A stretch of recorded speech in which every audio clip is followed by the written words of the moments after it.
Father, and the Son, and the Holy Spirit. Glory to Jesus Christ.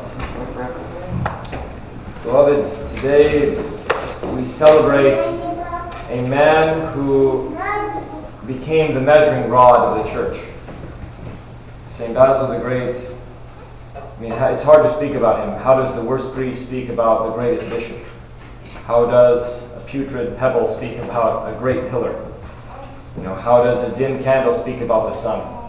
Right? This is what St Basil of Caesarea, St Basil the Great was like. He became the measure of the church. He became the rod by which we determine how things ought to be. His canons were so profound. He is a measure of divine worship as we perform his holy and sacred liturgy. He guided us towards what true love is with regard to compassion. The heathen did not care for the poor. They really didn't. But St. Basil of Caesarea built an entire complex, almost like a city, filled with hospitals, dormitories, places for people to die, hospices. He created this entire reality, and he fed and clothed everyone, whether they were pagans, whether they were Jews, whether they were Orthodox Christians. He showed mercy to all, and it was quite profound. And his love extended to all. And so today the church celebrates a kind of lighthouse, a beacon, because the time of St. Basil was among the worst times the church has ever seen, truly. It was one of the worst times ever. People might say, I would really like to be in this time. I'd like to see these great miracles. I'd like to see these things. The truth is you would not, because the church was so devastated at this time. Most bishops were heretics. The overwhelming majority of them were. Many of them, if they weren't heretics, they had fallen into schism in some way from each other.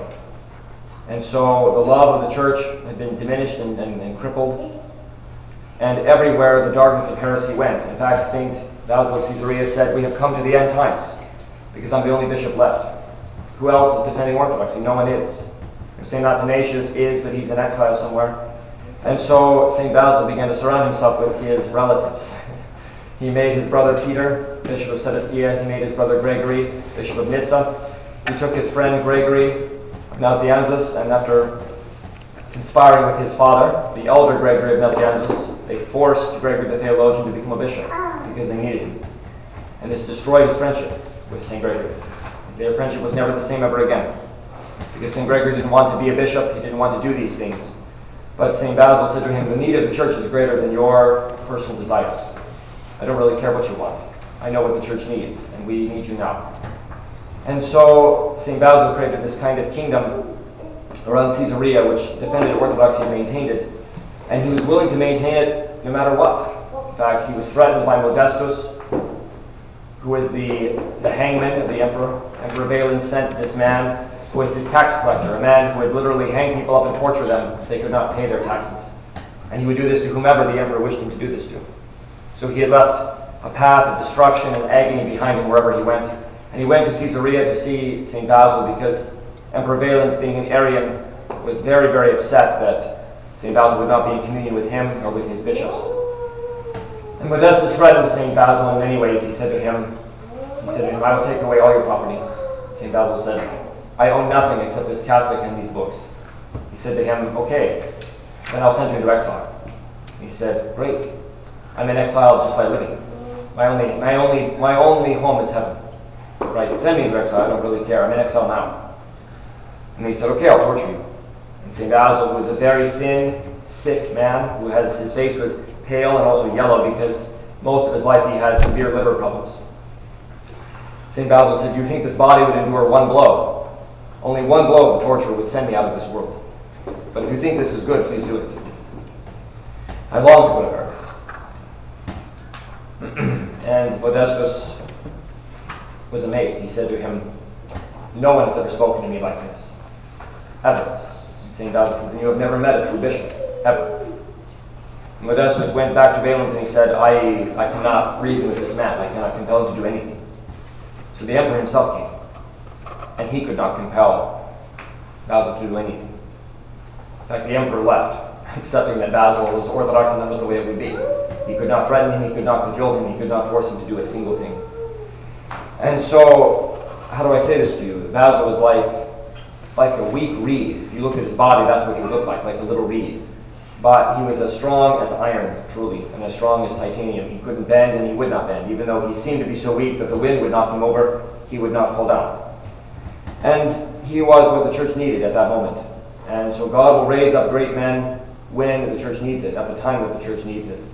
And so he, together with St. Gregory the theologian, St. John Chrysostom, St. Gregory of Nyssa, people like this were raised up at dramatic moments. And God did raise them up because they were pure in heart, because they had deep faith in him. Not merely because they were intellectually great.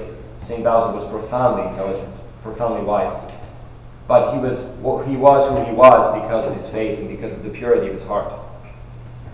So we should ever pray to God endlessly, always and all times, that he would send us pastors like St. Basil. Always we should pray this, continually. We should say, Lord, send us pastors like St. Athanasius, send us pastors like Ambrose, send us pastors like St. Gregory the theologian, send us pastors like this, send us another Chrysostom. But we also have to realize that we are worthy of the pastors that we have and those that we receive. And sometimes we're unworthy even of the ones God does send to us. But we should pray and we should repent. And in repenting, God will send us those whom we need. But the Lord never allowed the church to end. He never allowed it to be quenched. And St. Basil lived at one of the most tenuous moments of the church, in which it literally could have ended. It could have ended. It could have been snuffed out. Literally, there was very few who maintained it, and he was one of those who did. And he led the church into many areas of life. He led us into areas of worship. He led us into areas of doctrine. He taught us the correct order of the church. His canons he established and guided the church through these. And we should ever be reverent when we see his image, because he really maintained it. Whenever we see an image of the three holy hierarchs, we should bow in front of it and say, thank God for these people. Thank God for these holy men. And we should ask their intercessions always. May the Lord's blessing be upon us through the prayers of his glorious hierarch, St. Basil the Great, Archbishop of Caesarea and Cappadocia.